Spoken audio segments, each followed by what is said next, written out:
দর্শক আমন্ত্রণ জানাচ্ছি আমাদের নিয়মিত আয়োজন কেমন আছে অর্থনীতি অনুষ্ঠানে।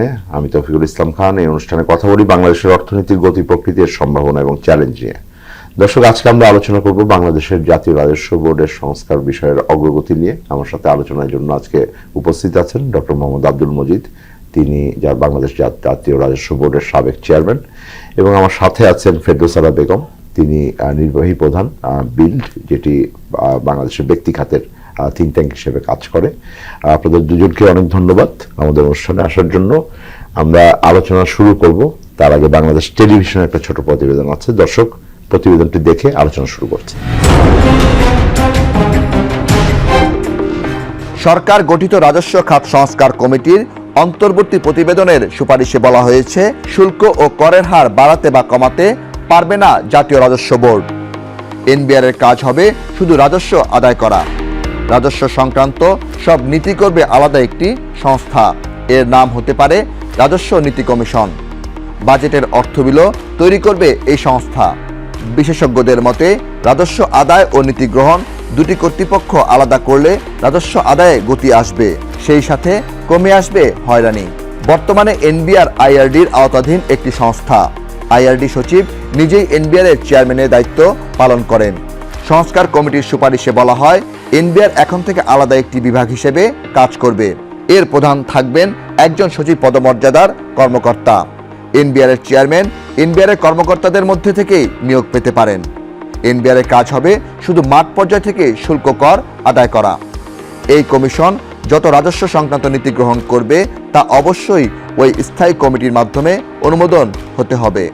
জানা যায়, বাজেটে যে শুল্ক কর সংক্রান্ত পরিবর্তন করা হয় তা এতদিন এনবিআর করত। পরামর্শক কমিটির সুপারিশ করেছে, এখন থেকে এই কাজটি করবে কমিশন। রাজস্ব মামলা মোকদ্দমার জন্য এনবিআর এর অধীনে থাকা শুল্ক কর সংক্রান্ত ট্রাইব্যুনালগুলো চলে যাবে ওই কমিশনের অধীনে। পরামর্শক কমিটির সদস্যরা মনে করেন, যিনি রাজস্ব আদায়কারী তিনি রাজস্ব সংক্রান্ত বিরোধের বিচারক হতে পারেন না। এতে বিরোধ নিষ্পত্তি প্রশ্নহীন থাকে না বলেও অভিযোগ রয়েছে।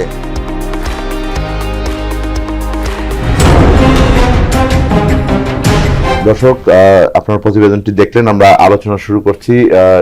ডক্টর আব্দুল মজিদ, আপনি তো সরাসরি সম্পৃক্ত আছেন বাংলাদেশ জাতীয় রাজস্ব বোর্ডের যে সংস্কারের বর্তমান কার্যক্রমটা যাচ্ছে।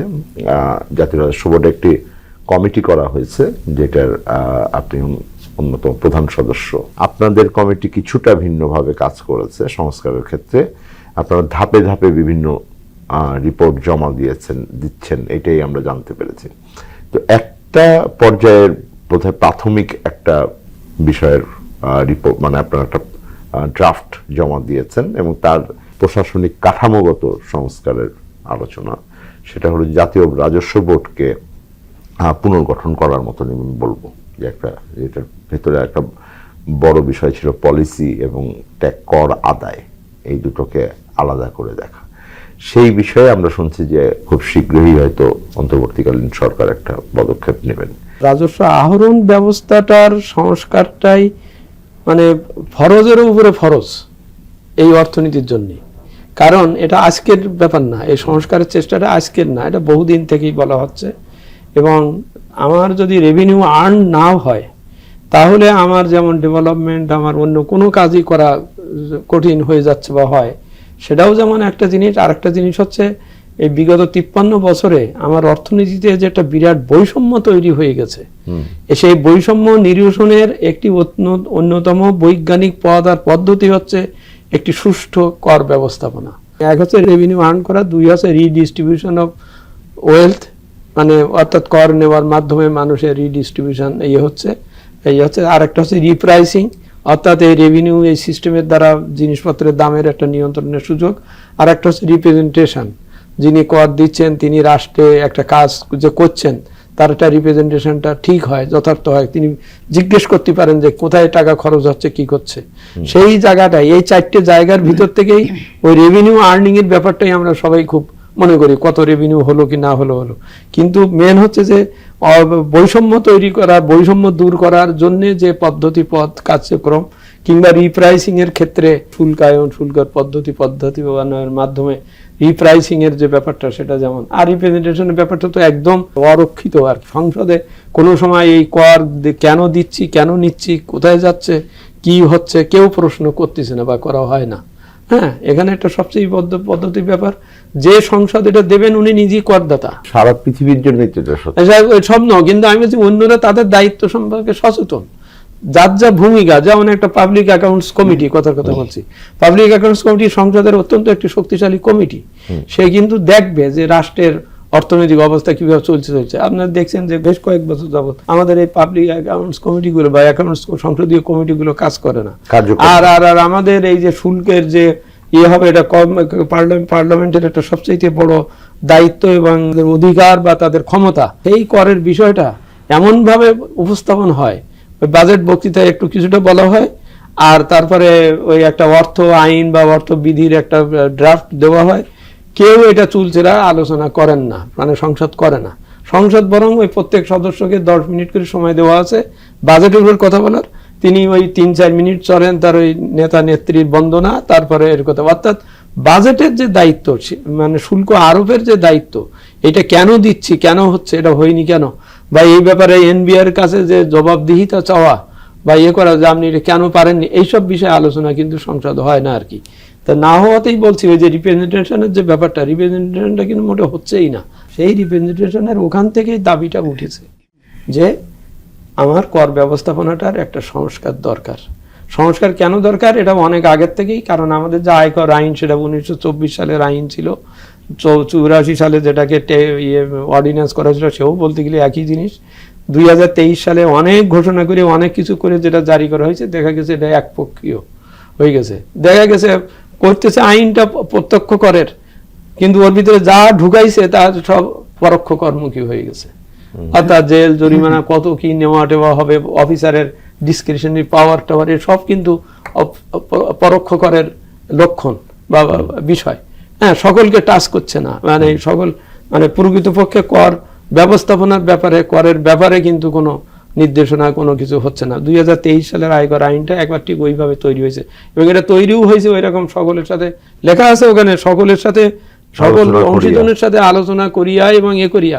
সেই আলোচনার মিনিটস তো দেখাতে পারবেন না। আলোচনা কি হয়েছে সেটা নথিভুক্ত করা হয় না, বা এটাকে নিলাম সেটাই বলছি যে সেই মিনিটস তো দেখাতে পারবেন না বা নাই।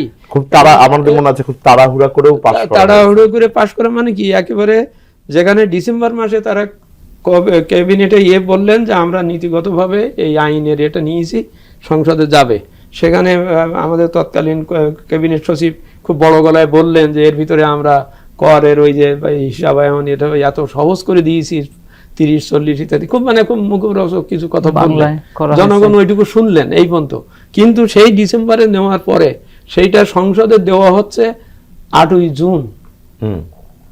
অন্তত ডিসেম্বরে যদি ওইটা দিয়ে দেওয়া হতো, অন্তত কমিটিগুলো বিবেচনা করতে পারতো, আলোচনা করতে পারতো, স্টেক হোল্ডারের সাথে আলাপ করতে পারতো, কোনো কিছু না। 8ই জুন দিয়ে, যার 2 দিন আগে কিন্তু বাজেট পেশ করা হয়েছে, সেখানে কিন্তু একটা সেন্টেন্স লেখা আছে যে আমরা একটা প্রণয়ন করেছি, এই টাইপের। হ্যাঁ, ওখানেও তো অন্তত বলা দরকার ছিল যে বাজেটে তো উনি বাজেট প্লেস করছে, মানে তো পার্লামেন্টকে তিনি একটা দিচ্ছেন, একটা ব্যাখ্যা দিচ্ছেন, কিন্তু সেটাও নাই। কি হলো, 8ই জুন একটা প্রজ্ঞাপন মতন দিয়ে সংসদকে দেওয়া হলো। এতদিন ওটা মনে হয় যেন লুকিয়ে রাখা হয়েছিল, কি একটা অবস্থা। আচ্ছা, তাও হোক, তবুও আশা ছিল যে এটা দেওয়া হয়েছে, এখন সংসদে এটা আলোচনা হবে। কোনো আলোচনার কথা নেই। 1 সপ্তাহের মধ্যে 15ই জুন 100 বছরের পুরাতন একটা আইনকে আপনি প্রত্যেকটা নাগরিকের জীবনে, নাগরিক মানে নিজেরও, ওই যে যিনি পাশ করছেন ওনারও তো, উনিও তো একজন করদাতা। আচ্ছা, তারপরে কি হলো, 15 তারিখে উনি পাশ করে দিলেন, ওরা পাশ করে দিলেন, সুপারিশ করলেন, ওটা পাশ না সুপারিশ বলে আর কি। মহামান্য রাষ্ট্রপতি ঠিক তার আর 1 সপ্তাহ পরে, অর্থাৎ 22 তারিখে তিনি এটা স্বাক্ষর করলেন। সেইটা পরের দিন 23শে জুনের ডেট দিয়ে গেজেট পাস হয়ে গেল। তার 2 দিন পরে 25 তারিখে কিন্তু ওনার অর্থ বিল পাস করতেছেন, অর্থ আইন বা বিধি। এখানে 2 দিন আগে তিনি একটা আইন জারি করেছেন, সেইটা প্রয়োগ হবে কিনা, কি হবে কিনা, বা কতটা হবে, কি সংশোধন হবে, কোনো কিছু না। তার পুরো ডিপার্টমেন্টও জানে না ওই আইনের ভিতর কি আছে। আমাদের সংস্কার যে কমিটি বলছি আর কি, এটার গঠনও বা এটাও ওই রকম একটু খুব সব দিক থেকে লক্ষ্য রেখে করা হয়েছে, এটা ঠিক আছে। আমরা 3টে ভাগে ভাগ করেছি আমাদের কার্যক্রমকে। প্রথমটাই আমরা ওই জোর দিয়েছি পুনর্গঠন, ওই যে সেপারেশন যারা সবাই বলে পুনর্গঠন, ওর উপরে আমরা একটা ইন্টারিম রিপোর্ট দিয়েছি। আপনার কাছে ফিরে আসি, আমি ফেরদৌস আপার কাছ থেকে শুনি যে আপনারা তো ব্যক্তি খাতের সাথে খুবই সরাসরি ভাবে মানে যুক্ততার মাধ্যমে কাজ করে থাকেন। আসলে সেই দিক থেকে আপনাদের কর নীতি, কর ব্যবস্থায় আপনারা অনেকদিন ধরে কাজ করছেন। এই যে জাতীয় রাজস্ব বোর্ডের সংস্কারের আলোচনা, সেটাও আমরা জানি যে অন্তত 2 দশক ধরে তো আমরা আলোচনা করছি আমাদের নিজেদের ভিতরে, এই রুমেই যারা আমরা 3 জন আছি। সেই অর্থে এটা তো বাস্তবায়ন করতে পারি নাই। আসলে আমরা অনেক কথা বলেছি, কিন্তু এটা কোনো কারণে এটা আগাচ্ছিল না। বড় একটা শক্তি এটাকে আটকে রাখা সংস্কারের জন্য এটা তো কাজ করেছে। এখন আপনারা কতটা আশাবাদী এই বিষয়ে যেভাবে জিনিসটা আগাচ্ছে? এনবিআর এর এই রিফর্মের বিষয়গুলো কিন্তু কন্টিনিউয়াসলি আসতেই থাকবে, আছে অনেকগুলো অলরেডি আইডেন্টিফাইড এবং নতুন নতুন অনেকগুলো আসবে। এবং উনি যে একটা মোটামুটি একটা আমাদের কর ব্যবস্থার যে একটা সিনারিও, ওনার অনেক দিনের অভিজ্ঞতা থেকে, যেহেতু উনি এনবিআর এর চেয়ারম্যানও ছিলেন, সেই হিসাবে উনি যেটা দিলেন আমি মনে করি যে খুবই একটা মানে একেবারে বস্তুনিষ্ঠ এবং প্র্যাকটিক্যাল বিষয়টা উনি বলেছেন। এবং প্রাইভেট সেক্টরের পয়েন্টস অফ ভিউ থেকে আমি যেটা বলি যে বেসরকারি খাত কিন্তু কর দিতে চায়, কিন্তু তার জন্য করটা যদি এইরকম হয় যে তার জন্য একেবারে অতিরিক্ত বার্ডেনসাম হয়ে যায়, তাহলে কিন্তু তার পক্ষে কর দেওয়া সম্ভব হয় না। এটা তো খুব স্বাভাবিক। বেসরকারি খাতের অনেক দিনের একটা দাবি ছিল যে কর নীতি এবং কর আহরণকারী দুটাকে আলাদা করা যাতে হয়। তাহলে পরে যেটা হবে কি, যে কোনো সময় হঠাৎ করে দেখলাম একটা নতুন এসআরও হয়ে গেল, বা একটা ইনভেস্টর একটা ব্যবসা করার জন্য রাজি হয়েছেন, সে প্রসেস করেছেন, একটা ইনভেস্টমেন্ট প্রসিজিওর তো 2-3 বছর সময় লেগেই যায়। ও একদম ওয়ান ফাইন মর্নিং উনি একদম ফাইনাল করে নিয়ে আসছেন সব প্রসেস, লাইসেন্স টাইসেন্স সব কিছু। দেখা গেল যেই মানে নীতিটার উপর ভিত্তি করে উনি প্ল্যানটা করছিলেন সেটা পুরোপুরি চেঞ্জ হয়ে গেছে। এই যে পলিসি ইনকনসিস্টেন্সিটা, এটা কিন্তু ইনভেস্টরদেরকে ভীষণভাবে কষ্ট দেয়। কোনো কোনো ক্ষেত্রে আমরা দেখেছি এই বিনিয়োগটা পিছিয়েও গেছে।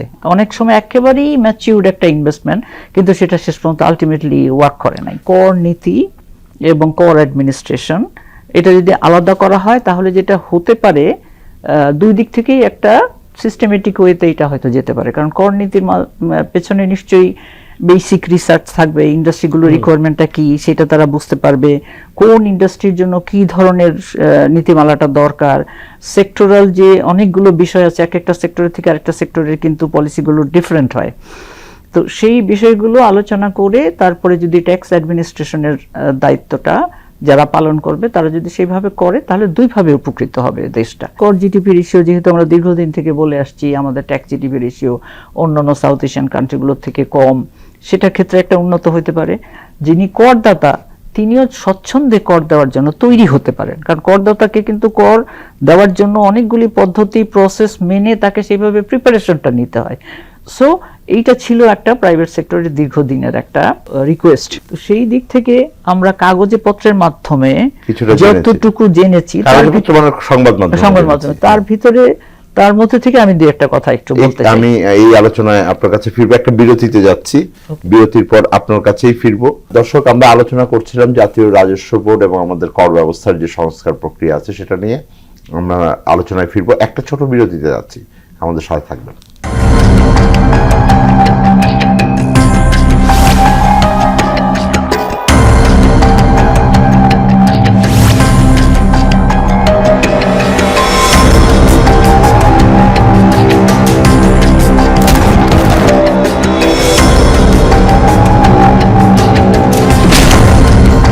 ফ্যাসিবাদের দিনলিপি, প্রযোজনা আফরোজা সুলতানা ও আলম। দেখবেন প্রতি রবি থেকে বৃহস্পতিবার সন্ধ্যা 7টায়। দর্শক, আবার আমন্ত্রণ জানাচ্ছি আমাদের নিয়মিত আয়োজন কেমন আছে অর্থনীতি অনুষ্ঠানে। আমি তৌফিকুল ইসলাম খান। আজ কথা বলছিলাম বাংলাদেশের কর ব্যবস্থার সংস্কার নিয়ে। বাংলাদেশ জাতীয় রাজস্ব বোর্ড যেটা আছে আমাদের কর আহরণের প্রধান প্রতিষ্ঠান, তাদের সংস্কারের বিষয় নিয়ে। ফেরদৌস আপা, বিরতিতে যাওয়ার আগে আপনি আলাপ করছিলেন যে কিভাবে মানে আমাদের এখন করের প্রশাসনকে এবং নীতিমালার থেকে কি ভেঙে করে নীতি যারা তৈরি চিন্তা করবেন করা এবং হচ্ছে। প্রশাসন একটা নীতি করবেন। যেই বড় একটা অভিযোগ আমরা দীর্ঘদিন ধরে করতাম সেটা হলো যে কনফ্লিক্ট অফ ইন্টারেস্ট। যিনি কর আদায় করবেন তিনি যখন আবার নীতি প্রণয়ন পলিসিটাও করেন করেন। তখন উনি সবসময় নিজের সুবিধা যেভাবে কর আদায় সবচাইতে কম এফোর্ট দিয়ে করতে পারেন সেইভাবে হয়তো মানে এখন এক বছর হয়তো এমন ভাবে একটা ধারা যুক্ত করে দেওয়া হলো যে হঠাৎ করে কর বেড়ে যাচ্ছে।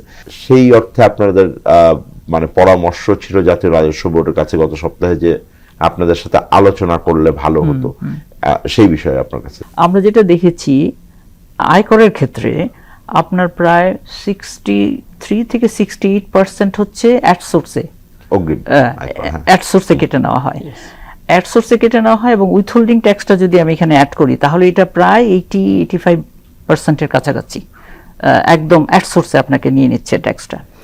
এখন যেটা হয়েছে যে সেটাতে করদাতাদের কোনো আপত্তি নাই, ঠিক আছে অ্যাডসোর্সে ট্যাক্সটা নেওয়া হলো, কিন্তু এই করটা তো যেটুকু নেওয়া হয়েছে সেটা তো অ্যাডভান্স ট্যাক্স, হ্যাঁ টিডিএস বলে, ট্যাক্স ডিডাকশন অ্যাট সোর্স। এই টিডিএসটা তো সে আফটার ফাইনাল ক্যালকুলেশন সে কিন্তু এটাকে কিছু ট্যাক্স কিন্তু সে রিফান্ড পেতে পারে। টোটাল যে রিফান্ড দেওয়ার কথা তার 1-2%-এর মতো হয়তো রিফান্ড পায়, বাকিটা পরবর্তী বছরের ট্যাক্সের সাথে তারা অ্যাডজাস্ট করে নিবে এরকম একটা কথা বলা হয়। এতে করে যেটা হয় কি ওই যে ট্যাক্স পেয়ার যে তার কিন্তু একটা সিগনিফিকেন্ট অ্যামাউন্ট অফ মানি কিন্তু আটকে যায়, সে কিন্তু রোল আউট করতে পারে না। আমি ছোট করে এই বিষয়টা যেহেতু তুলেছেন কারণ এটা অনেকদিন ধরে আমরা আলোচনা করেছি, ডক্টর মজিদও আছে, জাতীয় রাজস্ব বোর্ড বলেন যে একবার সরকারি কোষাগারে অর্থ চলে গেলে ওনার আর কোনো বরাদ্দ নাই ফেরত দেওয়া, যে কারণে এটা হয় না। কিন্তু সারা পৃথিবীতে তো এইটা হচ্ছে, কারণ আমি নিজে যখন আমরা বাইরে থাকি তখন আপনি যখন ক্যালকুলেশন করে দিবেন যে আমার 100 টাকার কর আমি বেশি দিয়ে ফেলেছি, আমার ব্যাংক অ্যাকাউন্টের নাম্বার দেয়া আছে, এটা তো অটোমেটিক্যালি চলে আসে। যে আমি আপনার কাছ থেকে টাকা নিলাম, করের নাম করে বেশি দিয়েছেন আপনি, এই টাকাটা আপনার দিক থেকে অসুবিধা এই যে আপনি ওই টাকাটা রোল আউট করতে পারছেন না, আমার এখানে আটকা থাকছে। আচ্ছা, আবার এদিক থেকেও যে সরকারের কাছে যে টাকাটা থাকলো, সরকারের এইটা নৈতিক কোনো ইয়ে নাই যে ওখান থেকে সে বসে বসে ব্যাংক বরোইং কমাবে বা ইয়ে করবে, সেই টাকা সরকার তো ঋণ নিতে পারে, এটা আসলে এক ধরনের ঋণ নিতে পারে। তো উনি যে ধরেন আমাদের ট্রেজারি বিলের মাধ্যমে 12-14% যে ইন্টারেস্ট দেন ওইটা কি উনি দিবেন ওখানে? করদাতার কাছ থেকে আমি অতিরিক্ত কর নিয়েছি, সেই টাকা নিয়ম অনুযায়ী তাকে সেই বছরের মধ্যে ফেরত দিতে হবে বা দিতে হবে, এটা সারা ওয়ার্ল্ডের সব জায়গায় নিয়ম সবকিছু। উনি বলছেন যে আমার তো বাজেট নাই বা ইত্যাদি নাই, এইটা তো বাজেটের বিষয় না, বিষয়টা হচ্ছে you can not make the final assessment of that person.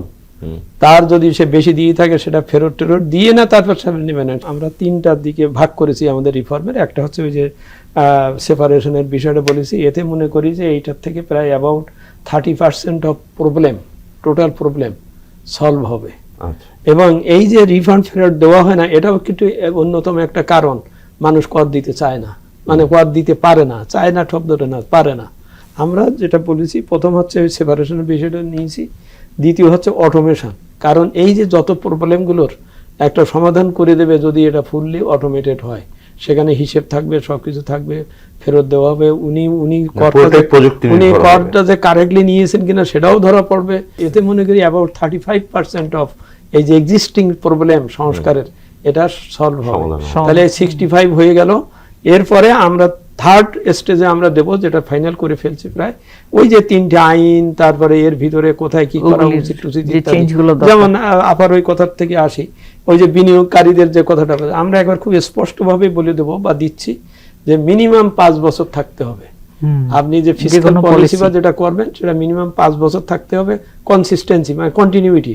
এই জন্যই কারণ ওই বিনিয়োগকারী যেন বুঝতে পারে যে 5 বছর এই আইনের কোনো পরিবর্তন হবে না, আমি এইটার ভিত্তিতে আমি বিনিয়োগ করব, হিসেব করব, সবকিছু করব আর কি। আমরা এই ধরনের কিছু মৌলিক একেবারে সত্য বা তত্ত্ব বা যা বলি খুব কড়াভাবে আমরা দেব। কারণ এই যে টিডিএস দিচ্ছে, এ দিচ্ছে, ও হিসেব করতেছে, আমি তো এখনো মাল এনে ব্যবসা করতে পারিনি, আমি এখনো উৎপাদনে যেতে পারিনি, আমার এই মালটা আনতে যাইয়ে যে আমার ওখানে ডিমারেজ দিতে হচ্ছে, তার জন্য যে আমার খরণ হচ্ছে আমার ইয়ের পদ্ধতির ভিতরে, সেটার আমি এখনো করতে পারিনি, আমি ওখানে টাকা ওনার অ্যাডভান্স দিয়ে রাখছি। তো ফলে উনি ওই টাকাটা যে চাচ্ছেন আমার কাছ থেকে 10% বেশি, মানে টিডিএসটা, ওই টাকাটাও তো আমার কাছে নাই। তো সুতরাং আমরা পদ্ধতিগত দিক থেকে, যেটা আমাদের থার্ড স্টেজ, ওখানে আমরা এগুলো চুলচেরা ভাবে একবারে কোন ধারায় কি চেঞ্জ করতে হবে সেগুলো করে আমরা ওটা বলে দেবো। আমি একটু মজিদ ভাইয়ের সাথে একটু অ্যাড করতে চাই। সেটা হচ্ছে যে নট অনলি যে তার সে টাকাটা আটকে আছে, যে আপনি 35 কোটি টাকার বললেন, ইন্টারেস্টিংলি যেটা হচ্ছে বাংলাদেশে কিন্তু কর্পোরেট রেট অফ ট্যাক্সটাও কিন্তু high, one of the highest in the world. আমরা যখন কম্প্যারিজন করেছি তখন দেখেছি। এবং সেটার সাথে যখন নাকি এই যে তার যে ডিডাক্টেড এট সোর্সের যে টাকাটা যখন আটকে আছে, সেইটা যখন তারা ক্যালকুলেট করে তখন দেখা যায় তার আলটিমেট ট্যাক্স বার্ডেন কিন্তু 40-45% হয়ে যায়। এবং এই জন্য বেসরকারি খাতের তরফ থেকে একটা রিকোয়েস্ট আছে যে কর্পোরেট রেট অফ ট্যাক্সটা অ্যাটলিস্ট যেইটা অ্যানাউন্সড আছে অন্তত সেই রেটটাই যাতে থাকে, আমাদের যাতে তার থেকে বেশি দিতে না হয়। এটাও কিন্তু একটা বড় একটা তাদের জন্য বিশাল বড় একটা বার্ডেন। না, এটাও আমাদের সুপারিশের ভিতরে এটাও থাকবে। আমরা তো আর এইরকম বলবো না যে 27 থেকে 22 করেন, 25 করেন, না, এটা তো প্রশ্নই আসে না।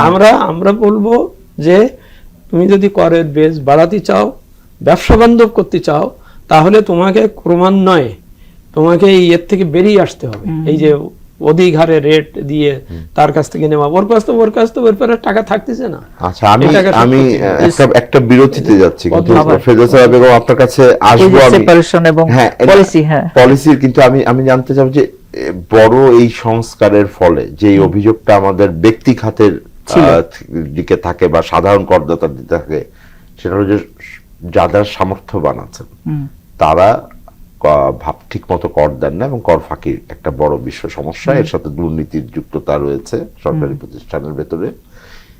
এই সংস্কার হলে কর আদায় বাড়বে কিনা বা দেওয়ার ক্ষেত্রে আরো উৎসাহী বোধ করবেন কিনা সেই বিষয়ে জানতে চাবো, এবং সার্বিকভাবে এই সংস্কার কার্যক্রমকে কতখানি আমরা মানে আলোচনার ভিতরে করছে এবং এটার উন্মুক্ত আলোচনার ভিতরে থাকার প্রয়োজনীয়তা কতখানি আছে সেই বিষয়ে আমরা আলোচনা করব। দর্শক, আমরা বাংলাদেশের কর ব্যবস্থার সংস্কার নিয়ে আলোচনা করছি। একটা ছোট বিরতিতে যাচ্ছি, আমাদের সাথে থাকবেন।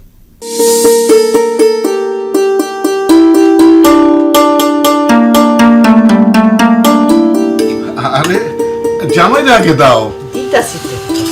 জামাই কতদিন পরে আসলো। আম্মা, আপনার হাতের তরকারির মজাই আলাদা। কি সুন্দর কালার, জুত মতন সেদ্ধ, বিশেষ করে ডাইলের যা কালার আর স্বাদ। সবাই তো টিউবওয়েলের পানিতে রান্না করে, আমি রান্না করি পুকুরের পানি দিয়ে। কোন কি? পুকুর তো খোলা, পুকুরের পানিতে মানুষ গোসল করে, কাপড় চোপড় কাচে, হাঁস ভাসে সেই পানিতে। সেই পানি দিয়ে আপনি রান্না বান্না করছেন, কাম সারছি। মরে যাবেন তো আম্মা, একদম মরে যাবেন। কই মুড়ি নাই তো এখনো। বুঝছি, এই জন্য আব্বা আপনি মাঝে মাঝে সাবিয়াও পেটের সমস্যায় ভোগে। থামো, এই তুমি সব সময় সবার ভুল ধরো কেন? না রে মা, জামাই বাবাজি ঠিক কথাই কইছে। শুধু আমরা না, আমাকে পুকুরের পানি যারাই ব্যবহার করে তারা প্রত্যেকেই পেটের সমস্যায় ভোগে। অনেকে রান্না বান্নার সময়, খাওয়ার সময় নিরাপদ পানি ব্যবহার করে, কিন্তু খাওয়ার আগে থালা বাসন ধোয়, গ্লাস ধোয়, এমনকি নিজের হাতও ধোয় পুকুরের পানি দিয়া, ট্যাপের পানি দিয়া। হ, ঠিকই তো, তাই তো করি। শোনেন আম্মা, রান্না ও খাবারের জন্য নিরাপদ পানি ব্যবহার করুন। পুকুর কিংবা নদীর পানি পান করবেন না। পানি পান করার আগে ফুটিয়ে নেবেন। সেটা সম্ভব না হলে ব্লিচিং পাউডার, ফিটকিরি বা পানি বিশুদ্ধকরণ ট্যাবলেট দিয়ে পানি নিরাপদ করে নিন। ফল ও সবজি কাঁচা খেতে হলে নিরাপদ পানি দিয়ে ভালোভাবে ধুয়ে নিন। সবজি ও ফলমূল কাটার আগে 1 চামচ লবণ নিরাপদ পানিতে মিশিয়ে কমপক্ষে 30 মিনিট ভিজিয়ে রাখলে শাকসবজি ও ফলমূলে থাকা রাসায়নিক পদার্থের ক্ষতিকারক প্রভাব বহুলাংশে কমে যায়। পানি জীবন, যদি তা হয় নিরাপদ।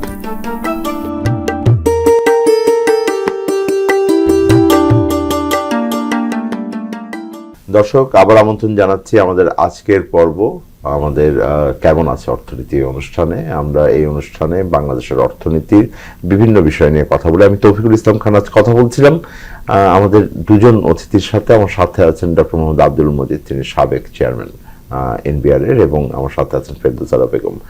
ফেরদৌসা বেগম, আমরা বিরতির আগে আপনার কাছে একটা প্রশ্ন রেখে গিয়েছিলাম, সংস্কার যদি হয় ব্যক্তিখাত করদাতা যারা আছেন তারা আরো বেশি উৎসাহী হবেন কিনা? কারণ অভিযোগটা হলো, এবং এটা এনবিআর এর কর্মকর্তারাও করেন, যে সঠিকভাবে কর আদায় হয় না। তখন ঠিকমতো কর আদায় হলে করের হার কমানো যায়। সংস্কার যদি হয় তাহলে কেউ কর ফাঁকি দেওয়াটা কমে আসবে কিনা, এবং একই সাথে যে বিষয়টা থাকে সেটা হলো এর মাধ্যমে দুর্নীতিও কমে আসবে কিনা। আমার কাছে যেটা মনে হচ্ছে, দুটো পয়েন্ট আমি একটু বলি। সেটা হচ্ছে, এক নম্বর হচ্ছে, যতটুকু পর্যন্ত আমরা জানতে পেরেছি এই যে পৃথকীকরণের বিষয়টা যেভাবে হবে, তাতে করে আমরা দেখলাম যে খুব হয়তো শিগগিরই একটা এই কি বলে কর রাজস্ব এবং কর নীতি পৃথকীকরণ অর্ডিন্যান্স 2025 এরকম একটা হয়তো হয়ে যেতে পারে। তো এইখানে একটা বিষয়, প্রথম কথা হচ্ছে যেটা আমরা বেসরকারি খাত জানি না এটার ব্যাপারে, যদিও তারাই প্রধান করদাতা, সেটা হচ্ছে একটা বিষয়। দুই নম্বর হচ্ছে, যতটুকু আমরা জেনেছি যেইভাবে হবে, তাতে করে আমার কাছে যেটা মনে হয়েছে একটা জিনিস ওখানে আছে, সেটা হলো যে একটা অ্যাডভাইজারি কমিটি থাকবে। এই অ্যাডভাইজারি কমিটিটা খুব সম্ভব কর নীতি যিনি নাকি দেখবেন, বা ওখানে যিনি সেক্রেটারি বা সিনিয়র সেক্রেটারি যিনি হেড করবেন কর নীতির বিষয়টা, যেটা মিনিস্ট্রি অফ ফাইন্যান্সের আন্ডারেই থাকবে, তাদের সাথে এটা কাজ করবে খুব সম্ভব। এবং এরা যতটুকু জেনেছি আমরা যে এটা একটা স্থায়ী কমিটি হবে, এবং এখানে different types of stakeholders থাকবে, প্রাইভেট সেক্টর থেকে থাকবে, থিঙ্ক ট্যাঙ্ক থেকে থাকবে, লয়ার থাকতে হবে ডেফিনেটলি, তারপরে মিনিস্ট্রি অফ বিভিন্ন মিনিস্ট্রি থেকে থাকবে, ইত্যাদি ইত্যাদিটা থাকবে। তো এই বিষয়গুলোর ব্যাপারে কিন্তু ইতোমধ্যে পৃথিবীর বহু দেশ কিন্তু এই কাজগুলো করেছে অলরেডি। আমি একটা ছোট্ট রেফারেন্স দিই, সেটা হচ্ছে যে এডিবি একটা স্টাডি করেছিল 2018-তে। সেখানে তারা 17টা দেশের সাথে উপরে কিন্তু এই কাজটা করেছিল, এবং সেখানে তারা যেই পরামর্শগুলো দিয়েছিল আমি যতটুকু দেখলাম প্রায় কাছাকাছি ওইটা। তারা যেটা বলেছিল যে এই যে কমিটিটা হবে, অ্যাডভাইজারি কমিটিটা হবে, এই অ্যাডভাইজারি কমিটিটাকে সাপোর্ট করার জন্য একটা রিসার্চ উইং থাকবে, যেটা নাকি ইন্ডিয়াতে আছে। ইন্ডিয়াকে এটাকে বলে টিপিআরইউ, ট্যাক্স পলিসি রিসার্চ ইউনিট। এখনো ইন্ডিয়ার একটা রিসার্চ ডিপার্টমেন্ট আছে, কিন্তু খুব কার্যকর না। আমি কার্যকর রিসার্চ টিমের কথা বলছি। এই না, আমি যেটা এখন বলতে চাচ্ছি যে অ্যাডভাইজারি কমিটিটার যিনি, তার পক্ষে তো আপনার এই আইনের নিটিগ্রিটি সবকিছু ইনস্ট্যান্টলি বলা বা বোঝা সম্ভব না। এটার সাথে যদি একটা রিসার্চ টিমকে, বা যেই রিসার্চ টিমটা অলরেডি আছে সেটাকে যদি একটা মানে কি বলবো একটু শক্তিশালী করে স্ট্রেনথেন করে এই কমিটিটাকে যেটা সাপোর্ট করবে রিসার্চ উইংটা, এই রিসার্চ উইংয়ে যে সমস্ত এনবিআর এর কর্মকর্তা বা ট্যাক্স এক্সপার্ট বা ট্যাক্স অফিসিয়াল যারা থাকবে তাদেরকে মানে চেঞ্জ করা যাবে না, ট্রান্সফার করা যাবে না, এরকম একটা কথা বলা ছিল। সো দ্যাট তারা যাতে ওই উইংটার সাথে কাজ করে এমন ভাবে অভিজ্ঞ হতে পারেন যাতে তারা ওই অ্যাডভাইজারি কমিটিটাকে খুব সঠিকভাবে আইনের কোন দিকটা পরিবর্তন করলে কোন ইন্ডাস্ট্রির জন্য কি ধরনের ইম্প্যাক্ট হতে পারে সেটা তারা বলতে পারে, বুঝতে পারে। আপনি বলছেন যে আমরা ওয়েল ইনফর্মড পলিসি যেন তৈরি করতে পারি, এরকম যদি একটা বিষয় থাকে, আমি জানি না এক্স্যাক্টলি এটা আছে কিনা, তাহলে আমার মনে হয় জানতে চাই। ডক্টর মজিদ, অতীতে যেটা আমরা দেখেছি যে অনেক সময় এরকম আইন বা অধ্যাদেশ আসে, তারপরে যে বিধিগুলো আসে সেগুলো যে ডিটেইল কিভাবে এটাকে ফাংশন করতে হয় সময় লাগে, না হলে ওইখানে ডাইলুট করে ফেলা হয় যে স্পিরিটটা থাকে সংস্কারের, এটা আমরা দেখেছি। দ্বিতীয় যেটা প্রশ্ন আছে, যেটা উনি বলছেন যে আলাপ আলোচনা স্টেক হোল্ডারদের সাথে আবার কতখানি করার সুযোগ থাকবে, বা এটাকে প্রকাশ করা, যেমন যদি একটা খসড়া থাকে সেইটাকে ওয়েবসাইটের মাধ্যমে উন্মুক্ত করা যেত কিনা, এবং সেটাকে 7 দিন 10 দিন হলেও খুব দ্রুত বিচার বিশ্লেষণ মতামতের ভিতরে আনা যেত কিনা। এই যে সেপারেশনটা, এটা একটা অ্যাডমিনিস্ট্রেটিভ ব্যাপার, রিঅর্গানাইজেশন। আমরা কিন্তু এই কমিটি কাজ করার শুরুতেই আমরা সকল স্টেক হোল্ডার, বিশেষ করে 29টা মানে প্রতিষ্ঠান যারা আপাও দিয়েছেন, তাদের কাছ থেকে কিন্তু লিখিতভাবে নিয়েছি, পরামর্শ নিয়েছি। নিয়ে আমরা শুধু এই অ্যাডমিনিস্ট্রেটিভ ব্যাপারটাকে আমরা ড্রাফট আকারে আমরা ওখানে দিয়েছি, ওনারা ওখান থেকে আরও কিছু কমিয়ে নিচ্ছেন, ঠিক করে দিচ্ছেন। সুতরাং এখানে আর বেশি প্রাইভেট সেক্টরের কথা বলার দরকার, কারণ এখানে শুধু আইনগত ব্যাপারগুলো বলা আছে। আপনার ওই পয়েন্টটা খুব স্পষ্টভাবে টেকেন কেয়ার আছে, যে বলা হয়েছে যে পলিসি উইংয়ে একটা খুব শক্তিশালী রিসার্চ আচ্ছা বা ইয়ে থাকতে হবে, Wing ভাষা না। ভাষা না, ওই যে আপনি যেটা বললেন তাদের বদলি করা যাবে না টাবে না ইত্যাদি, এগুলো সবই কিন্তু ওখানে কয়েকটা শব্দের ভিতর দিয়ে করা আছে, কারণ অ্যাডমিনিস্ট্রেটিভ আদেশ তো, এখানে তো ডিটেল কিছু বলার নাই। যে প্রাইভেট সেক্টরকে সম্পৃক্ত করার একটা নীতি নির্ধারণ, কারণ আমাদের এখন বর্তমান যে পদ্ধতি আছে ওই যে কি কনসালটেটিভ কমিটি আলোচনা হয়, আলোচনা জান, এর কিন্তু কোনো প্র্যাকটিক্যাল কোনো ভিত্তি নাই, এর কোনো কার্যকারিতা মানে এনবিআর চাইলে কোনো কিছু ইমপ্লিমেন্ট করতে পারবে, না চাইলে করবে না। স্টেক হোল্ডারের সাথে আলোচনার একটা এভিনিউ, একটা প্ল্যাটফর্ম থাকা দরকার, হওয়া উচিত। এইটাতেই বলা রিকগনাইজড প্ল্যাটফর্ম, হ্যাঁ, যে প্ল্যাটফর্ম অফিসিয়ালি স্বীকৃত প্ল্যাটফর্ম, গভর্নমেন্ট গেজেট নোটিফিকেশনের মাধ্যমে করবেন, ওরা অনারিয়ামও পাবেন, যা যা নিয়ম আছে যা সবকিছু পাবেন, হ্যাঁ, এবং এইভাবে তারা পরিচিতও হবেন যে ওই নীতি সংস্কার কমিটির একজন সদস্য বা ইত্যাদি, এইভাবে পরিচিত হবে, তাদেরকে সেইভাবে এম্পাওয়ার করা হবে বা করতে হবে, না করলে এটা হবে না। আর সেপারেশনের ভিতরে দ্বিতীয় যে জটিল বিষয়টা আসবে বা আসছে বা কারা এই কাজটা করবে, অর্থাৎ এনবিআর যারা করবে তারা এনবিআর থাকবে, পলিসির ওখানে যাবে কেন, না না ওটা লেখা থাকবে, যেদিন জারি হবে সেই দিনই, কিন্তু হয়তো প্র্যাকটিক্যালি শুরু হবে হয়তো 1 জুলাই থেকে,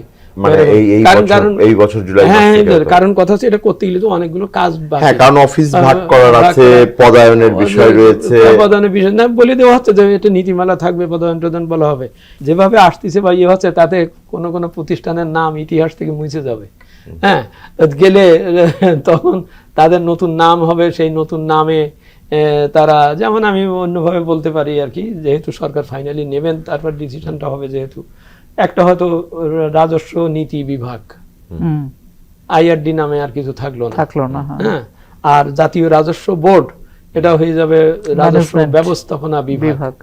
এই যে আপনি এখন কিছুক্ষণ বললেন এনবিআর এর সাবেক চেয়ারম্যান, এরপর বলবেন সাবেক এনবিআর এর সাবেক চেয়ারম্যান, নোমেনক্লেচার দিয়ে স্পেসিফিক দায়িত্ব দিয়ে ইয়ে না করলে ওই আগের ওই পদ্ধতিতে থাকলে ওটা হচ্ছে না, ওর থেকে বেরোতে পারছেন না।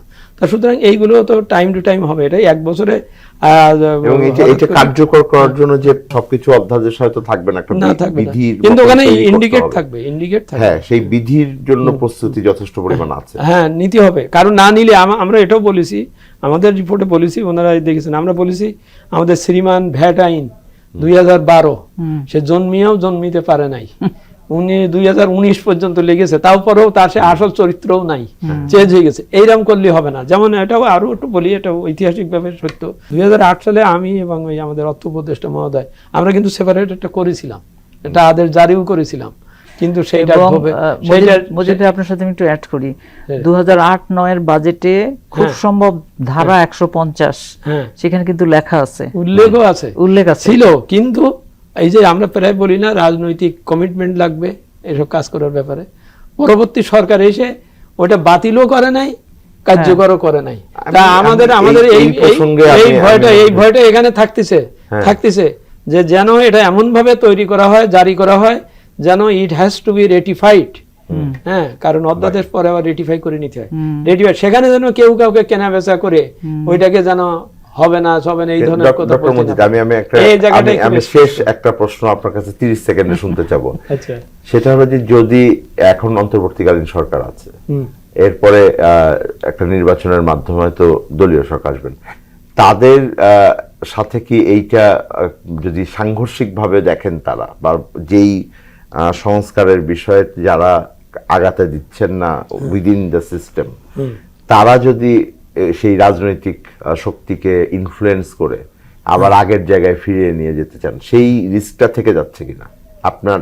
কারণ এটা আপনি যেহেতু, আমি যেটা বলছি যে আপনি কাগজে কলমে না হলেও সর্বাগ্রে এটার একটা নেতৃত্ব জায়গায় আছেন, সেই বিষয়ে আপনার মানে শেষ মন্তব্য শুনে আজকের অনুষ্ঠানটা। না, এটা অবশ্যই আছে, এটা অবশ্যই আছে। সেই জন্যই আমরা বারবার বলেছি, জোর দিয়েছি, রাষ্ট্রের দৃঢ়চিত্ত সিদ্ধান্ত প্রয়োজন হবে। দর্শক, আজকে যে বিষয়ে আলোচনা করছিলাম, সত্যিকার অর্থে বাংলাদেশ রাষ্ট্রের যে সংস্কারের কথা আমরা আলোচনা করছি, তর্ক বিতর্কের ভিতরে আছে, কমিশন কমিটি কাজ করছে, তার যে কোনোটা বাস্তবায়ন করতে গেলে তো সম্পদের বিকল্প নাই, এবং সম্পদ সংগ্রহের জন্য বাংলাদেশের যে রাজস্ব ব্যবস্থা আছে তার সংস্কারটা সবচাইতে গুরুত্বপূর্ণ।